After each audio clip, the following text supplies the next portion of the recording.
Après 3 décennies de tergiversation autour de la cause principale du réchauffement climatique, les négociations de l'ONU sur le climat, réunies à la COP 28 de Dubaï, avaient appelé le monde à effectuer une transition hors des énergies fossiles. Le monde doit transitionner hors des énergies fossiles dans les systèmes énergétiques d'une manière juste, ordonnée et équitable en accélérant l'action dans cette décennie cruciale afin d'atteindre la neutralité carbone en 2050 conformément aux préconisations scientifiques. Un commentaire.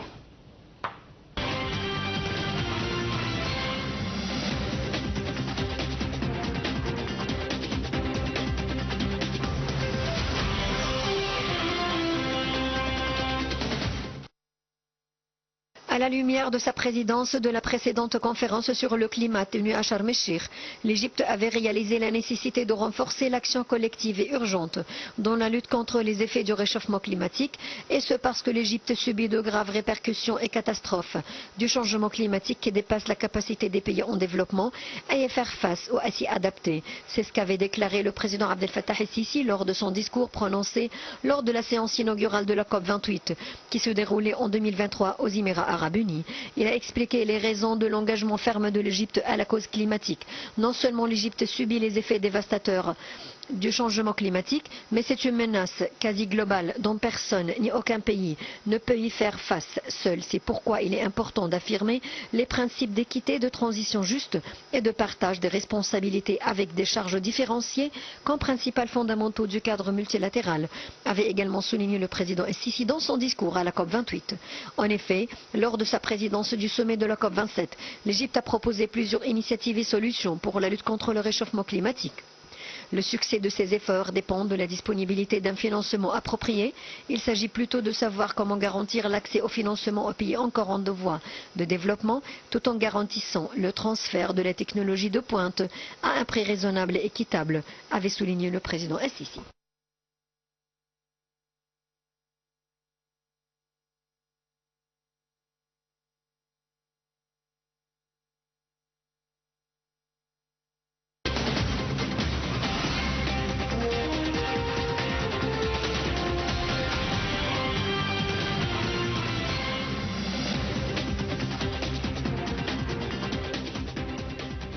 Nous avons été assez informés ce soir concernant la COP 29. Espérons qu'elle apportera ses fruits et qu'elle apportera des décisions et des résolutions sérieuses et qu'elle verra à leur mise en place. On va passer à autre chose maintenant. On a un dernier commentaire concernant les dirigeants des pays arabes et musulmans qui se sont réunis lundi en Arabie Saoudite et ont appelé Israël à se retirer totalement des territoires arabes qu'ils occupent pour parvenir à une paix globale au Moyen-Orient.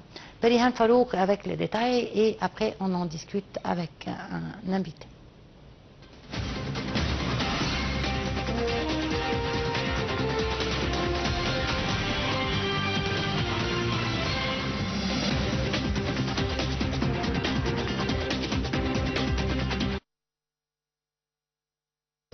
Une paix juste et globale dans la région ne peut être obtenue sans mettre un terme à l'occupation israélienne de l'ensemble des territoires occupés depuis 1967, et ce conformément aux résolutions de l'ONU et au plan de paix arabe de 2002, mentionne la déclaration finale du sommet.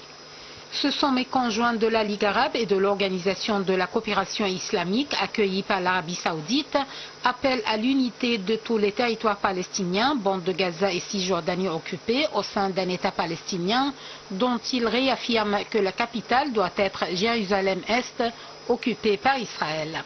Les participants au sommet ont aussi fermement condamné les actions de l'armée israélienne, qualifiées de crimes de génocide, en particulier dans le nord de la bande de Gaza, au cours des dernières semaines, où l'armée israélienne mène une offensive meurtrière depuis le 6 octobre. Ils ont appelé la communauté internationale à interdire l'exportation ou le transfert d'armes et de munitions à Israël et condamner les attaques continues des autorités israéliennes contre l'ONU.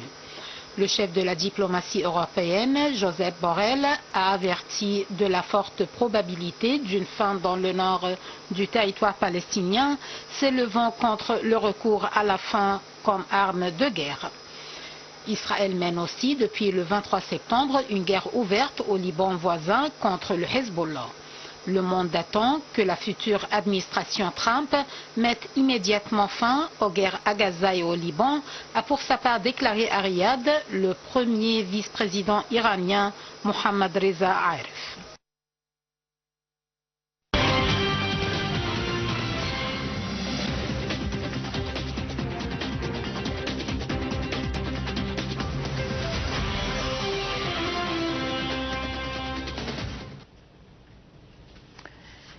Et pour parler de cela, nous avons en ligne Dr Moustapha Tammem, expert en économie. Bonsoir docteur.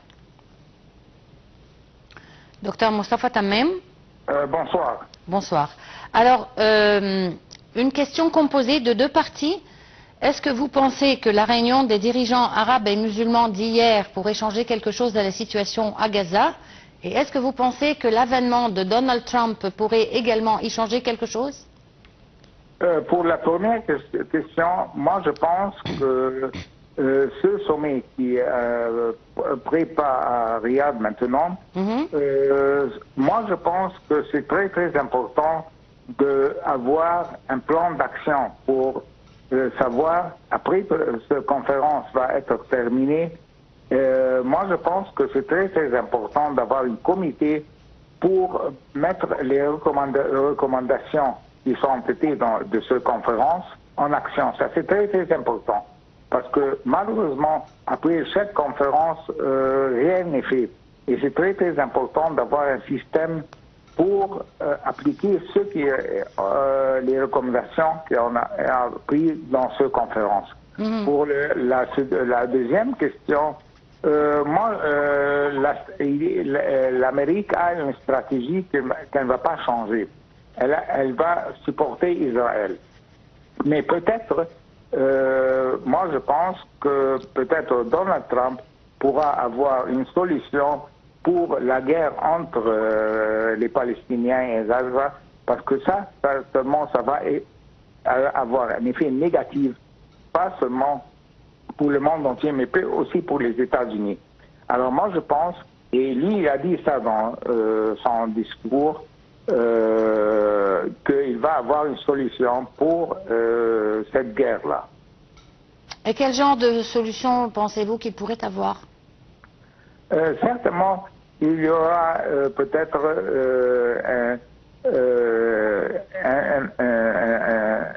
une justification de retirer les Israéliens de Gaza, et de l'autre côté, d'avoir un système de sécurité. Ça, c'est très, très important, parce que la sécurité d'Israël est très, très importante.